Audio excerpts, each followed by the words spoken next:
Γιατί πολύ απλά έχεις τους επιστήμονες να προειδοποιούν ότι αν δεν γίνει κάτι, τότε η καταστροφή είναι αναπόφευκτη, και ταυτόχρονα βλέπεις τις εταιρείες εξορίξεων να δουλεύουν στην Αρκτική, ας πούμε, για παράδειγμα, και να επεκτείνονται εκεί.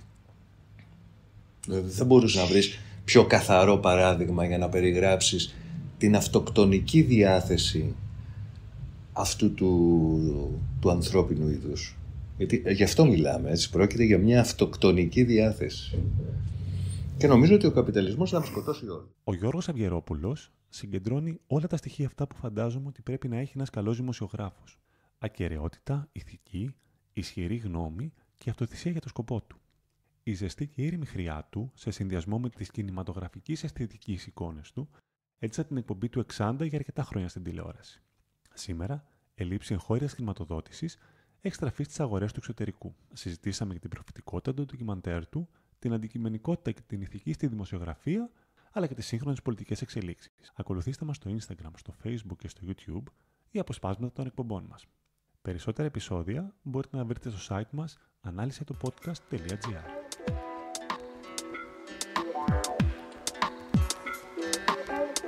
Καλησπέρα. Ευχαριστώ πάρα πολύ για την αποδοχή της πρόσκλησης αυτής. Τιμή μου, να είστε καλά. Ήθελα να σας πω, σκεφτόμουν ότι διανύουμε μια περίοδο όπου η θεματολογία έτσι εστιάζεται πάρα πολύ γύρω από την πολιτική και το περιβάλλον. Και είχα στο μυαλό μου, έτσι, όταν σκεφτόμουν για αυτή τη συνέντευξη, όλα όσα προφητικά έτσι σε όσα είχατε εστιάσει στον Εξάντα, πάντα έμοιαζαν στο μυαλό μου έτσι λίγο τρομερά σενάρια, έτσι, από χώρες οι οποίες ήταν μάλιστα και πιο μακριά από εμάς και δεν θα μπορούσαν ποτέ να αγγίξουν τη δική μας γειτονιά και καθημερινότητα. Πώς το βιώνετε άραγε εσείς όλο αυτό? Νιώθω ότι πολλές φορές νιώθω πραγματικά ότι βρίσκομαι σε ένα ντεζαβού, έτσι, σε ένα αυτό το έχω δει να συμβαίνει κάπου αλλού. Και νομίζω πως υπάρχουν ακόμα πράγματα που δεν έχουν έρθει ακόμα και θα έρθουν, γιατί είναι η τροχιά της κοινωνίας μας και της χώρας μας αυτή τη στιγμή. Αν δεν συμβεί τίποτα πολύ δραστικό, μοιάζει προδιαγεγραμμένη. Αυτό που θέλω να πω είναι ότι, ας πούμε, για παράδειγμα, την οικονομική κατάρρευση της Αργεντινής το 2001 την έζησα μετά, φεύγοντας από την Αργεντινή. Είπα, «Ω Θεέ μου, φοβερό, τώρα εγώ φεύγω και οι άνθρωποι αυτοί θα μείνουν εδώ να ταλαιπωρούνται». Για φαντάσου να συνέβαινε κάτι τέτοιο στην Ελλάδα, και το είδαμε να συμβαίνει στην Ελλάδα μερικά χρόνια μετά. Πράγματα που έχουν να κάνουν με τις κοινωνικές ανισότητες, τα οποία είχα καταγράψει στην Λατινική Αμερική, στην Αφρική και στην Ασία, βρίσκονται πλέον στην αυλή μας. Και ναι, νομίζω ότι, ξέρεις, είναι δεν ξέρω πώς να σου το πω. Και σου είπα πριν, και ήθελα να το πω αυτό, και σου είπα πριν ότι δεν υπήρχε, είναι να έρθουν και άλλα πράγματα. Το είναι να έρθουν και άλλα πράγματα έχει να κάνει με τις κοινωνικές ανισότητες της χώρας, που αυξάνονται σιγά σιγά. Και πολύ φοβάμαι, το απέφχομαι, αλλά πολύ φοβάμαι το να καταντήσουμε μια κοινωνία τύπου Ελ Σαλβαδόρα, ας πούμε, για παράδειγμα, όπου έχεις πολύ πλούσιους σε περίκλειστες πόλεις με τείχη και ηλεκτροφόρα σύρματα γύρω-γύρω, που βγαίνουν το πρωί για να πάνε στη δουλειά τους σε ένα πανάκριβο Καγέν, περνώντας από δρόμους που δεξιά και αριστερά είναι πεταμένοι άνθρωποι, άστεγοι, ρακένδυτοι, τα παιδιά σνιφάρουν κόλλα στους δρόμους. Δεν ξέρω, δεν θέλει κανείς μια τέτοια κοινωνία. Νομίζω ότι κανένας δεν τη θέλει. Ακόμα κανείς δεν θα πρέπει να τη θέλει, τουλάχιστον. Αλλά δυστυχώς έτσι συμβαίνει και το βλέπουμε αυτή τη στιγμή αυτό στη χώρα μας. Πόσο περίεργο είναι όταν από τη μία το έχετε δει στην Αργεντινή και σε άλλες χώρες που λέτε, έρχεται στην Ελλάδα, το καταγράφετε 2 φορές στα ντοκιμαντέρ, ας πούμε, του Αγορά. Μάλιστα, είστε και κοντά στην όλη κατάσταση με τα μνημόνια και ίσως την ελπίδα ότι μετά από τόσα χρόνια αυτό το πράγμα θα έχει κάνει τον κύκλο του και ξαφνικά θεωρούμε ότι αυτό το πράγμα θα ξαναγίνει πάρα πολύ δεδομένα. Δηλαδή ότι, δεν ξέρω, νομίζω περισσότεροι από εμάς είχαμε μια ψευδαίσθηση ότι ωραία, κάνεις λίγο υπομονή, συμβιβάζεσαι με κάποια πράγματα και αυτό το πράγμα θα είναι ένα κακό όνειρο το οποίο θα ξεχαστεί. Είναι δηλαδή μια λούπα. Είναι μια λούπα και έχουμε και περισσότερες έχουμε περισσότερες κρίσεις. Δηλαδή είχαμε και την κρίση του κορονοϊού, τώρα βιώνουμε την κλιματική κρίση.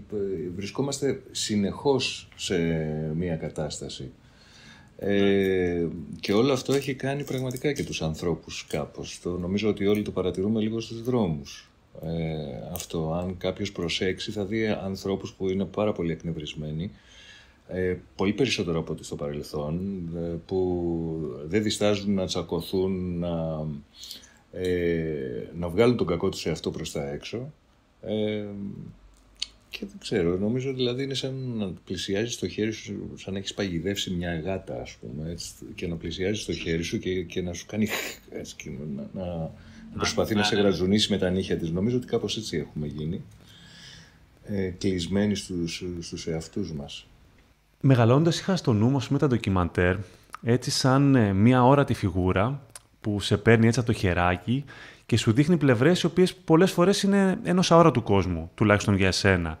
Και σκέφτομαι πόσες φορές ο σεναριογράφος, ο κινηματογραφιστής έχει μια τεράστια δύναμη τόσο του να εκπαιδεύσει, αλλά όσο και να προπαγανδίσει ένα περιστατικό. Και σκέφτομαι πόσο δύσκολο είναι για εσάς να κάνετε ένα ντοκιμαντέρ κρατώντας όσο το δυνατόν γίνεται μια ουδέτερη στάση.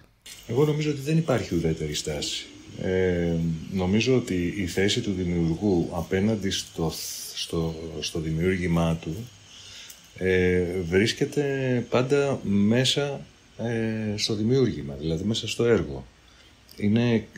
Είναι χτισμένο εκεί μαζί με την ψυχή του δημιουργού. Έτσι.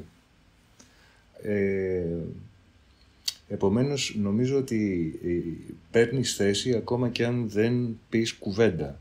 Γιατί ο τρόπος με τον οποίο εσύ συνθέτεις την ταινία, τα πράγματα που προβάλλεις, τον τρόπο με τον οποίο εναλλάσσεις τις εικόνες, τον τρόπο με τον οποίο εναλλάσσεις τους ανθρώπους που αφηγούνται τα γεγονότα, ποιους βάζεις πρώτους, ποιους δεύτερους, όλα αυτά παίζουν ένα ρόλο.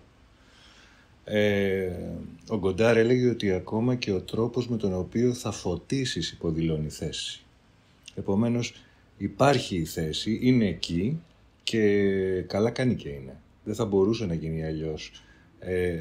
Ακόμα και σε έναν πίνακα ζωγραφικής μπορούμε να το δούμε αυτό. Οποιοδήποτε ανθρώπινο δημιούργημα εγκλείει μέσα του τη θέση του δημιουργού. Αυτό λοιπόν συμβαίνει και στα ντοκιμαντέρ και νομίζω ότι αυτή η περιβόητη ουδετερότητα ή αντικειμενικότητα, να το πω έτσι, δεν υπάρχει. Δεν θα μπορούσε να υπάρξει γιατί ο καθένας βλέπει τον κόσμο μέσα από τα δικά του μάτια. Το ζήτημα είναι να μην είσαι Ταλιμπάν, να μην είσαι προπαγανδιστής όπως το πες, να προβάλλεις όλα τα επιχειρήματα καταγράφοντας όλους αυτούς τους τόνους του γκρι που συνθέτουν την καθημερινότητά μας, το σύγχρονό μας κόσμο, γιατί δεν θα μπορούσε να συμβεί αλλιώς. Ο κόσμος δεν είναι άσπρο-μαύρο, παρόλο που πολλοί θέλουν να μας τον παρουσιάσουν ότι είναι άσπρο-μαύρο, αλλά δεν είναι. Άρα αυτή είναι η δουλειά μας, να συλλέξουμε όλους τους τόνους του γκρι και να τους παρουσιάσουμε με ένα τέτοιο τρόπο που να μην υποτιμούμε την αισθητική του θεατή, όπως επίσης και την νοημοσύνη του. Εγώ, ας πούμε, πιστεύω ακράδαντα ότι οι άνθρωποι που παρακολουθούν τη δουλειά μου είναι νοήμονες άνθρωποι και σκέφτονται. Και όπως επίσης θεωρώ ότι οι άνθρωποι έχουν αισθητική και οτιδήποτε τους δίνεις το οποίο είναι καλό το αναγνωρίζουν. Το καταλαβαίνει ο άλλος, ακόμα και αν, πώς να σου πω, είναι ένας άνθρωπος ο οποίος δεν έτυχε να πάει στα πανεπιστήμια τα ακριβά του εξωτερικού κτλ. Νομίζω ότι το αντιλαμβάνεται ενστικτωδώς μέσα του. Σίγουρα και είναι και μια επιλογή του να ασχοληθείς με μια τέτοια θεματολογία σαν θεατής, όπου αφιερώνεις ένα κομμάτι της προσοχής σου που δεν είναι απλά παθητική. Δηλαδή θα πρέπει να σκεφτείς, θα πρέπει να σε απασχολείς, θα πρέπει να έχεις μια ευαισθησία, όπως λέτε πολύ καλά. Μιλώντας τώρα για τα παραπάνω... Ναι, ήθελα να προσθέσω απλά ότι είναι... Εγώ πιστεύω ότι το ντοκιμαντέρ είναι ένα μαγικό είδος, γιατί μπορεί ταυτόχρονα να σε ενημερώσει, να σε ψυχαγωγήσει, να σε μορφώσει, να σε ταξιδέψει, να σε γεμίσει εικόνες και αισθήματα. Και νομίζω ότι μπορεί να αποτελέσει food for thought, δηλαδή φαγητό για τη σκέψη, τροφή για τη σκέψη. Αυτό είναι νομίζω αυτό που προσπαθώ να κάνω εγώ και αυτό που έχω κάνει όλα αυτά τα προηγούμενα χρόνια. Όσο καλύτερα ξέρω και μπορώ. Πραγματικά, όσο το σκέφτομαι, επειδή και οι εικόνες έτσι από τα εξωτικά μέρη που έχετε πάει και τα λοιπά, θα μπορούσε ίσως, αν δεν υπήρχε το σπικάζ από πίσω, το voice-over, να λέγαμε ότι είναι ένα ταξιδιωτικό ντοκιμαντέρ. Δηλαδή, πόσο πολύ δίνει το χαρακτήρα η αφήγηση έτσι, που υπάρχει πίσω από αυτό. Ήθελα να ρωτήσω, ας πούμε, έχετε υπάρξει σε διάφορα περιβάλλοντα και έχετε αναφέρει ότι οι πολεμικές, οι οικονομικές, αλλά και οι περιβαλλοντικές κρίσεις έχουν ένα κοινό, τον πόνο και την απόγνωση. Και ήθελα να ξέρω ποια ήταν η πιο δύσκολη περίπτωση από αυτές, του να είστε θεατής ή κινηματογραφιστής. Όταν βρίσκεσαι σε μια ζώνη που υπάρχει μια πολύ έντονη κρίση, ένας πόλεμος, διαμάχες κτλ. Λειτουργείς σαν άνθρωπος. Δηλαδή δεν λειτουργείς ως ρομπότ. Είσαι εκεί, δεν είσαι πυροσβέστης που θα πας να σβήσεις τη φωτιά, αλλά είσαι εκεί για να καταγράψεις αυτή τη φωτιά έτσι ώστε να μείνει για πάντα. Και νομίζω ότι αυτό είναι που πραγματικά συμβαίνει. Μου έχει συμβεί, πώς να το πω, μου έχει συμβεί να βάλω τα κλάματα, μου έχει συμβεί να ξεράσω, μου έχει συμβεί να παγώσω από το φόβο με την κυριολεξία της λέξης, της φράσης. Με την κυριολεξία της φράσης, δεν το έχω ξανανιώσει, μια φορά στη ζωή μου το έχω νιώσει αυτό το πράγμα, ποτέ άλλοτε. Και νομίζω ότι προσπαθείς με έναν τρόπο να είσαι ο εαυτός σου, δηλαδή δεν ξέρω πώς να το πω. Ο φόβος που αναφέρατε ήταν ομόσφοβος, ήταν ας πούμε ένα επικίνδυνο περιστατικό, δεν ξέρω, είχε βία, όπλα. Ήταν ένα πολύ επικίνδυνο περιστατικό, όταν ήμουν ρεπόρτερ συνέβη αυτό, το 1992 τον Αύγουστο, στο Σεράγεβο, όπου βρέθηκα μέσα σε έναν βομβαρδισμό, να το πω έτσι, κατά τη διάρκεια του οποίου τραυματίστηκε σοβαρά ο ανταποκριτής του BBC, ο Μάρτιν Μπέλ, θρύλος των πολεμικών ανταποκριτών της εποχής, είχε καλύψει Βιετνάμ, 11 πολέμους. Με τον Μάρτιν, τον Ιαν και τον Ντόν πηγαίναμε μαζί. Εγώ τότε στο Μέγκα και πηγαίναμε μαζί και είχαμε πάει σε μια περιοχή. Ο Ιαν τράβαγε, ο Ντόν έκανε ήχο, ο Μάρτιν κοιτούσε δίπλα μου και κάποια στιγμή σκάνε 3 βλήματα όλμων. Ο Μάρτιν πέφτει κάτω αιμόφερτος και θραύσματα με καυτό αέρα και εγώ δεν ξέρω τι άλλο, περνούσαν κάτω από τα πόδια μου. Στάθηκα όρθιος. Δεν είχα πάθει τίποτα. Ούτε ο Ιαν ούτε τον. Μόνο ο Μάρτιν είχε τραυματιστεί. Είχε φάει 3 θραύσματα στο κάτω μέρος του αλεξίσφαιρου, το οποίο θα το φορούσε για πρώτη φορά στη ζωή του, παρά τους 11 πολέμους που είχε καλύψει. Διότι τον είχαν πείσει ο Ιαν και ο Ντόν ότι πρέπει να φοράει αλεξίσφαιρο. Εκείνος θεωρούσε ότι δεν φέρνει καντεμιά. Λοιπόν, κόλλησα στο έδαφος εκείνη τη στιγμή. Κόλλησα στο έδαφος, δηλαδή πάγωσαν, δεν μπορούσα να κουνήσω τα πόδια μου. Δηλαδή είχα παγώσει από το φόβο αυτό που... Και ο Ιαν έστρεψε την κάμερα κατά πάνω στον Μάρτιν δηλαδή. Ο Ντόν έτρεξε πάνω του και είχαν επιδέσμους με μορφίνη που είχαμε στο στρατό και άρχισαν να τον δένουν και με ξεκόλλησε η κραυγή του Ιαν και του Ντόν. Ο Ιαν έγραφε με την κάμερα, είχε φύγει και τον είχε κλειδώσει στο τρυπόδι και είχε φύγει εκείνος να βοηθήσει και φωνάζοντας με «Come here, motherfucker». Και τότε ξεκόλλησε. Ο Μάρτιν για την ιστορία, ο Μάρτιν έζησε, έφυγε για Αγγλία, χειρουργήθηκε, πήγε πολύ καλά, έζησε. Επέζησε δηλαδή αυτή του τραυματισμού. Μία δήλωση που είχατε κάνει που μου άρεσε πάρα πολύ ήταν ότι αυτό που κάνω το κάνω για τους ανθρώπους, γιατί υπάρχουν άνθρωποι που δεν έχουν φωνή. Και μου φάνηκε πολύ, δεν ξέρω, πολύ, δεν θα πω τη λέξη γλυκό, αλλά πολύ ουμανιστικό ή όπως θέλετε να το πείτε. Θεωρείτε ότι αποκτούν σταδιακά φωνή? Είναι πιο εύκολο να γίνουν γνωστά κάποια προβλήματα ή έχουν εντυπωθεί σε εμάς, ας πούμε, περισσότερο από ό,τι πριν 10-20 χρόνια στους απλούς πολίτες μιας κοινωνίας? Νομίζω ότι ακόμα και με την πρόοδο της τεχνολογίας, ακόμα υπάρχουν... Παρόλα όλα όσα έχουν συμβεί, το γεγονός δηλαδή ότι υπάρχουν άνθρωποι όπως εσύ για παράδειγμα που κάνεις podcast, έχεις ένα βήμα, μπορείς να πεις πράγματα.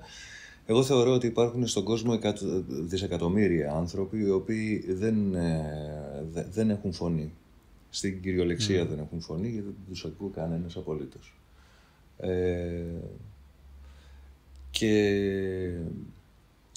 Και μέσα στη μαυρίλα, να το πω έτσι, το μόνο που μπορεί κάποιος να κάνει είναι να προσφέρει σε αυτούς τους ανθρώπους φωνή.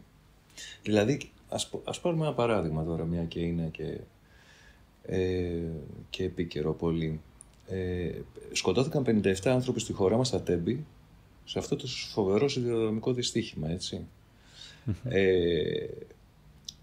Οι άνθρωποι αυτοί επί ένα χρόνο δεν είχαν φωνή. Απέκτησαν φωνή σιγά σιγά, με πολύ κόπο. Διαπέρασαν αυτόν τον σχεδόν αδιαπέραστο τοίχο αυτής της θλιβερής μονοφωνίας που κυριαρχεί στις μέρες μας δυστυχώς και μπόρεσαν και άρχισε να ακούγεται κάπως στην κοινωνία ότι παιδιά, υπάρχει ένα έγκλημα εδώ το οποίο είναι ανεξιχνίαστο και δεν έχει και ένοχο. Δεν υπάρχουν ένοχοι. Επομένως, κοίτα να δεις πόσο σημαντικό ήταν ότι μπόρεσαν μόνοι τους να διαπεράσουν αυτόν τον τοίχο, να βγουν προς τα mainstream media και ταυτόχρονα να τους δώσει και ο κόσμος ενίσχυση, φωνή. Έτσι. Άρα, ναι, υπάρχουν στις μέρες μας άνθρωποι που δεν έχουν φωνή, όπως είναι οι κάτοικοι της Γάζας αυτή τη στιγμή.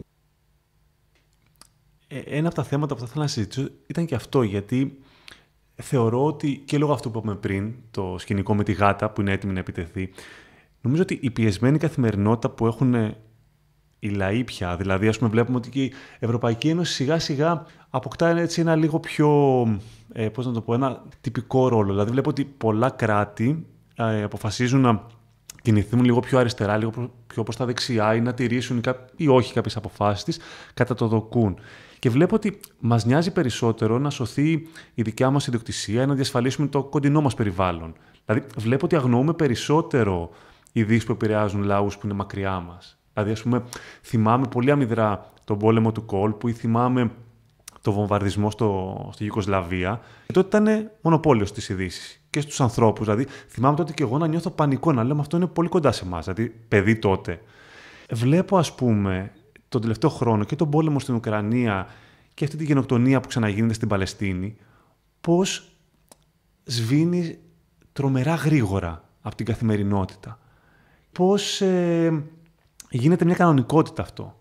Και δεν ξέρω, δηλαδή, θεωρώ ότι έχουν υποθεί σχεδόν τα πάντα. Οι κινηματογραφιστές, ντοκιμαντερίστες έχουν κάνει ό,τι καλύτερο μπορούν. Υπάρχει στη συνείδηση του κόσμου. Παρ' όλα αυτά, υπάρχει ας πούμε ο ΙΕ που λέει θα ψηφίσω κάποια ειδικά βουλεύματα και ξαφνικά υπάρχει ένα βέτο που λέγεται Αμερική, σταματάει αυτό και φαίνεται ότι είναι εντελώς ανίσχυρη. Δηλαδή φαίνεται ότι τουλάχιστον σε αυτό το κομμάτι, γιατί είπαμε για ανθρώπους που δεν έχουν φωνή, η φωνή έχει ακουστεί. Αλλά δεν γίνεται κάτι. Δεν ξέρω ποια είναι η λύση σε τέτοια περιστατικά. Καθώς μιλούσες μου έρχονταν διάφορες σκέψεις στο μυαλό και προσπαθούσα να σκεφτώ τι θα απαντήσω σε αυτή την ερώτηση, αλλά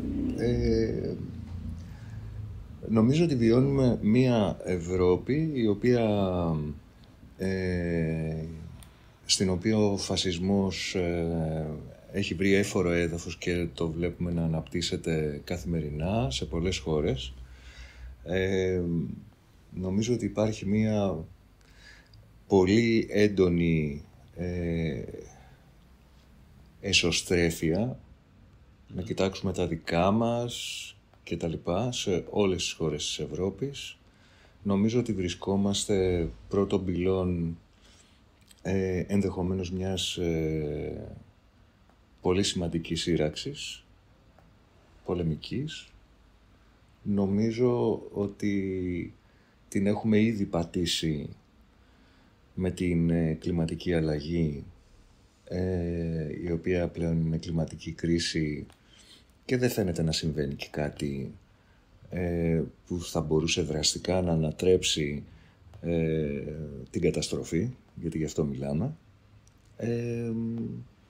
Πέρα δηλαδή από τις δικές μας προσπάθειες των πολιτών, ας πούμε, να ανακυκλώνουμε και να μην χρησιμοποιούμε πλαστικά καλαμάκια, νομίζω ότι όλο αυτό στην ουσία είναι ο πιο άγριος καπιταλισμός που έχουμε ζήσει ποτέ. Αυτό είναι. Είναι μια κατάσταση μέσα στην οποία οι κοινωνίες εκφασίζονται και μια κοινωνίες οι οποίες το ψέμα γίνεται αλήθεια και η αλήθεια γίνεται ψέμα. Βρισκόμαστε σε μια τέτοια εποχή. Και σε μια εποχή που πολύ ωραία περιέγραψε ο Colin Crouch ως μεταδημοκρατία. Και όπου έχεις όλους τους θεσμούς εκεί να λειτουργούν, έχεις φαινομενικές δημοκρατίες οι οποίες υποτίθεται ότι λειτουργούν και γιατί όλοι οι θεσμοί βρίσκονται εκεί, αλλά ωστόσο όλο το βάρος έχει μετατοπιστεί σε μία στενή, μυστική σχέση μεταξύ της πολιτικής ελίτ και της οικονομικής ελίτ που συνεχώς απομακρύνονται από τον πληθυσμό. Mm-hmm. Αυτό νομίζω ότι συμβαίνει. Και νομίζω ότι ο Colin Crouch εδώ το περιγράφει υπέροχα. Αυτό που μου κάνει τεράστια εντύπωση είναι το πώς έχουμε επιτρέψει ως κοινωνίες να υπάρχουν άνθρωποι οι οποίοι να πλουτίζουν σε απίστευτους ρυθμούς. Νομίζω ότι θα έπρεπε, όπως υπάρχει μία γραμμή, πώς να το πω, το poverty line, μια γραμμή φτώχεια, έτσι, που υποτίθεται ότι κάποιος δεν μπορεί να ζήσει, ας πούμε, να επιβιώσει κάτω από τη γραμμή φτώχειας, έτσι ακριβώς θα πρέπει να υπάρχει και μια γραμμή πλούτου, ένα ταβάνι. Δηλαδή, δεν μπορείς να ξεπεράσεις, να ζεις με τέτοια πλούτη, γιατί αν έχεις εσύ τόσα πλούτη, τα έχεις πάρει από άλλους ανθρώπους.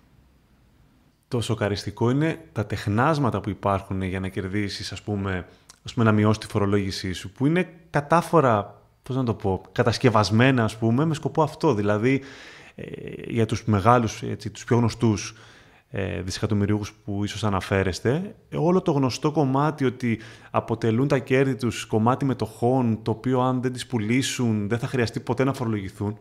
Βρισκόμαστε σε αυτό που είπα, σε μια από τις πιο άγριες εποχές του καπιταλισμού την οποία έχουμε ζήσει. Και δεν βλέπω και να υπάρχει κάτι, δεν είμαι απαισιόδοξος, αισιόδοξος είμαι, έτσι γεννήθηκα, αλλά πραγματικά, ρεαλιστικά μιλώντας, δεν βλέπω να υπάρχει κάτι το οποίο ένα πρόταγμα, να υπάρχει ένα πρόταγμα. Αυτό. Η κλιματική κρίση θα μπορούσε να ήταν.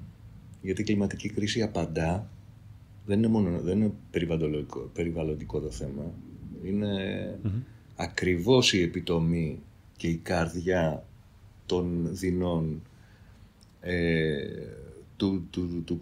του πολιτικού και κοινωνικού συστήματος με το οποίο είναι οργανωμένες οι κοινωνίες μας. Ναι. Λοιπόν, ναι.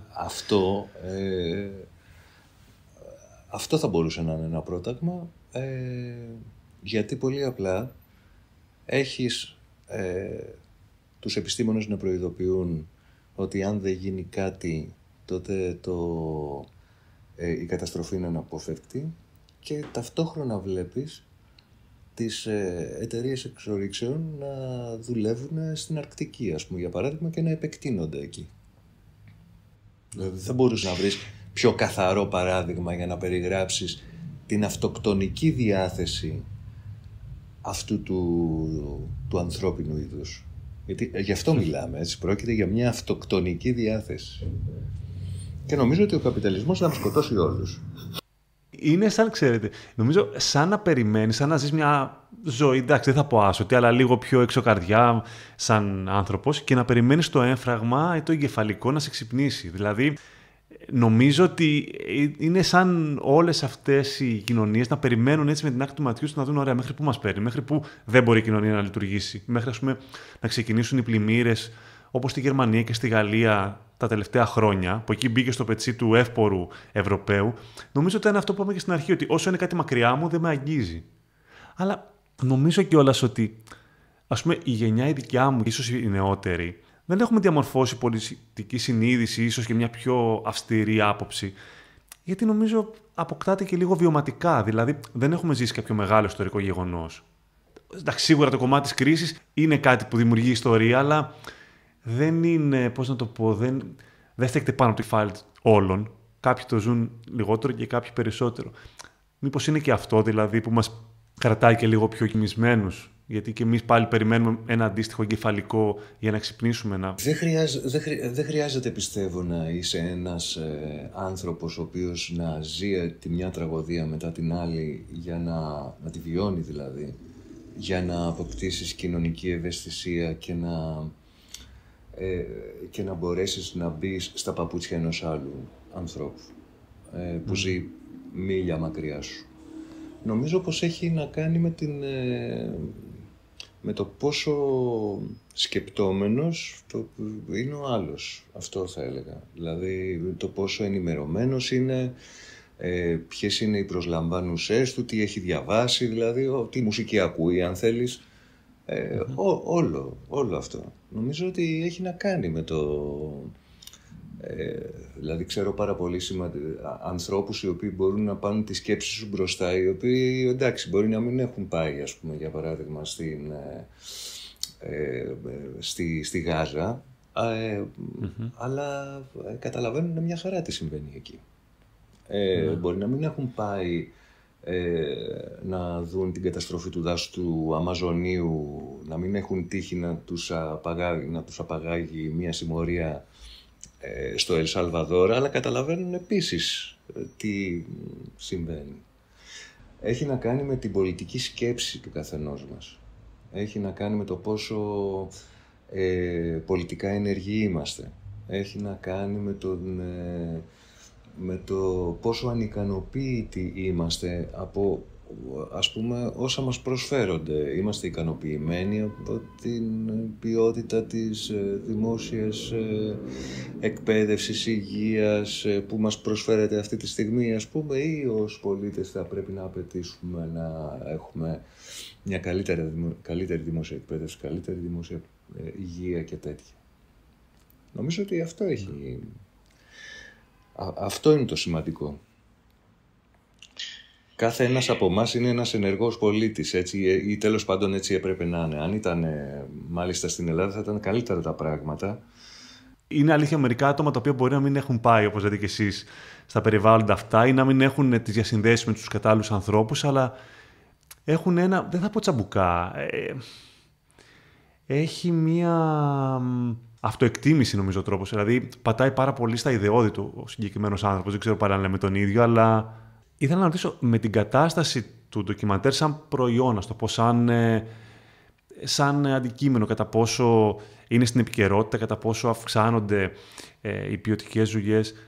Θεωρείτε ότι έχει λίγο υποβαθμιστεί από πιο εύπεπτα, ας πούμε, σύντομα βίντεο ή έτσι, εκπαιδευτικά, παύλα motivational? Δηλαδή, τι εννοώ, το μεγαλύτερο κομμάτι του YouTube, που είναι η τζάμπα θέαση, κατακλείζεται από άλλου είδους πληροφορίες, δηλαδή πιο μασημένες πληροφορίες. Δηλαδή, υπάρχει ο ένας, ο οποίος θεωρείται πολλές φορές και από μόνος του ειδήμων, ο οποίος αγορεύει.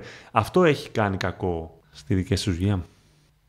Ναι, νομίζω ότι είναι δύο διαφορετικά κοινά. Κοίτα, το ντοκιμαντέρ είναι ένα ντοκιμαντέρ, είναι μια ταινία. Έχει αρχή, μέση, τέλος, έχει χαρακτήρες, έχει συναισθηματικό αντίκτυπο, σε βάζει να σκεφτείς, έχει διάφορα πράγματα. Δεν ξέρω για αυτά τα βίντεο τα οποία μου λες, δεν βλέπω το YouTube, το θεωρώ μάλιστα κακή πλατφόρμα. Τώρα, σε ό,τι έχει να κάνει με το ντοκιμαντέρ και τη διανομή του, θα έλεγα ότι αυτή τη στιγμή στην Ελλάδα τουλάχιστον δεν έχει τη θέση που θα έπρεπε να έχει.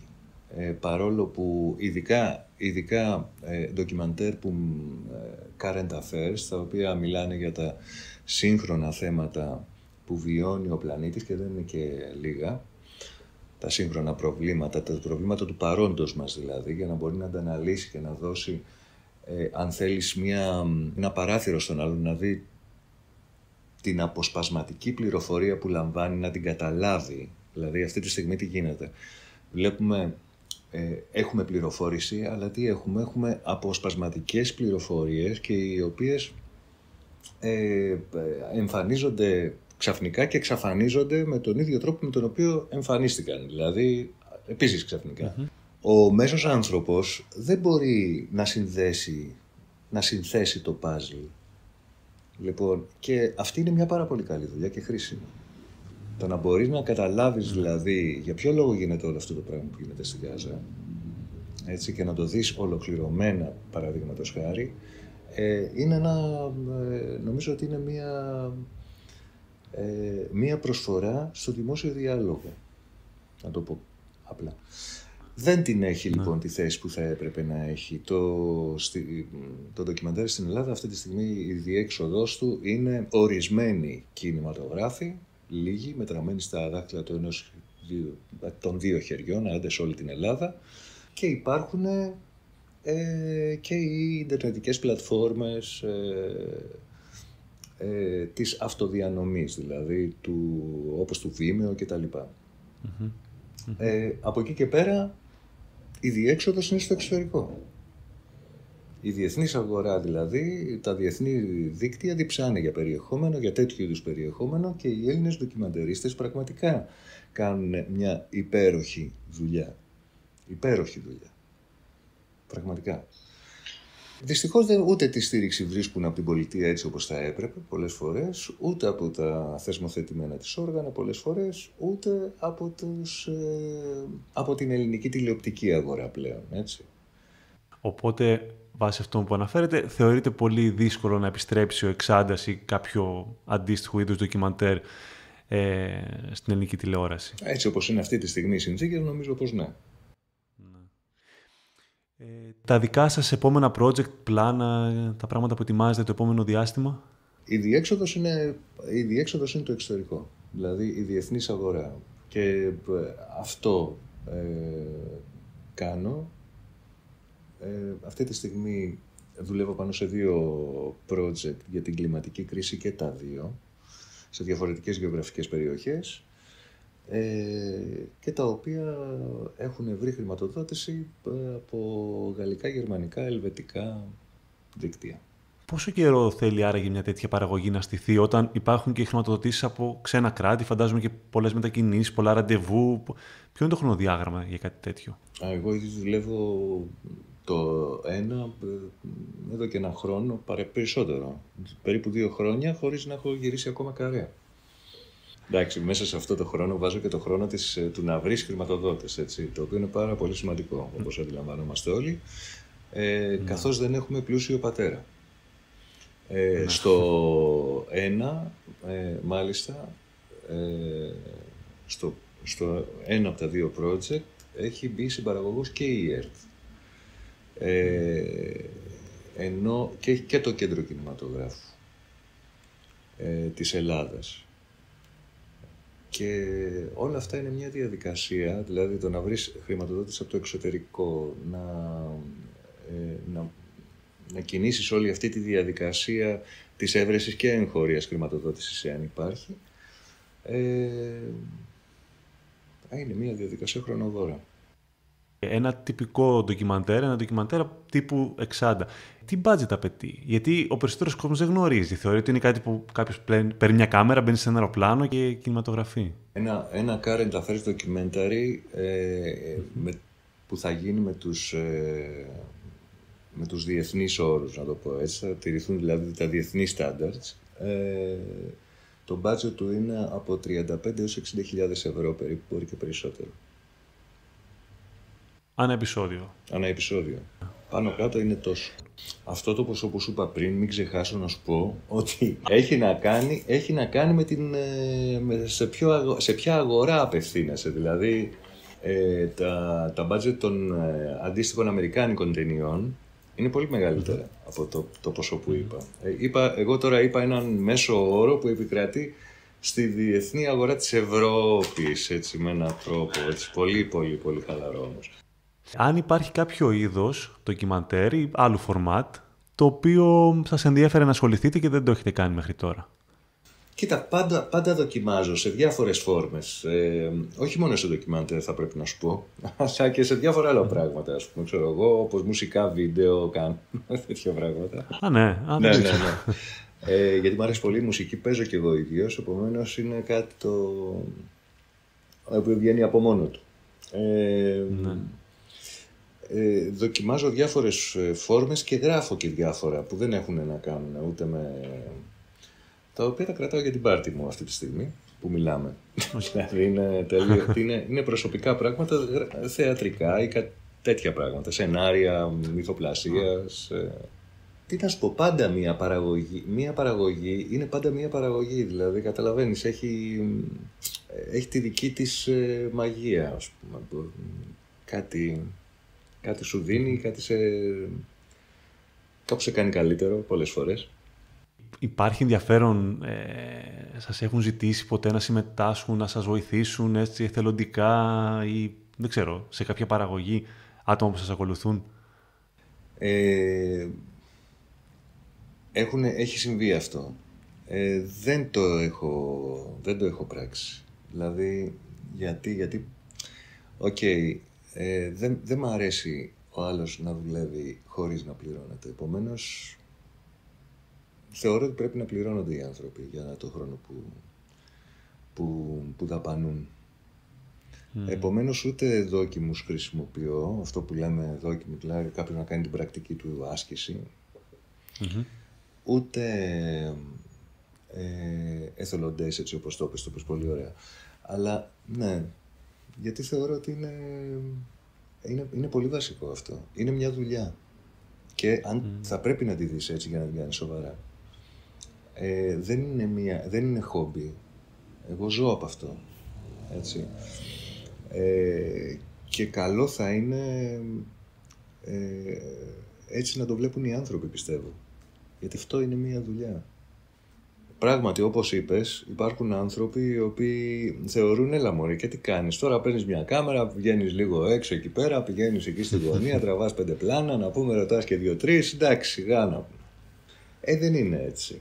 Δεν είναι έτσι. Ένα από τα ένα τυπικό ντοκιμαντέρ, έτσι όπως το πες πριν, του 60, για να βγει, ήθελε περίπου 9 μήνες. Εργασία από 5-6 άτομα. 9 μήνες, σαν παιδί ήταν. Σαν μωρό. Ένας μικρός τακετός. Τόσο ήθελε περίπου.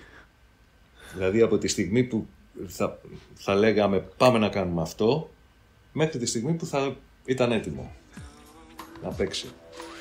Σας ευχαριστώ πάρα πολύ για τον χρόνο σας.